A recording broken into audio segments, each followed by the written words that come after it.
Hello everybody, welcome back to HardReset.Info channel. Today I'll show you how to easily delete all videos and photos at once on Nintendo Switch 2.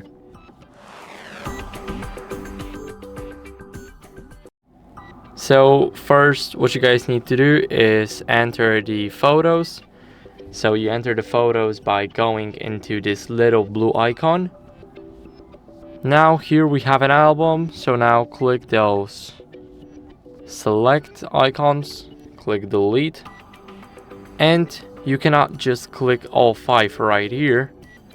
So what you guys gotta do is click A once, now hold A, and now slide to the right. Now click A and click delete. So I guess that's pretty fast. So thank you guys for watching. Make sure to leave a like, subscribe, and see you next time. Bye.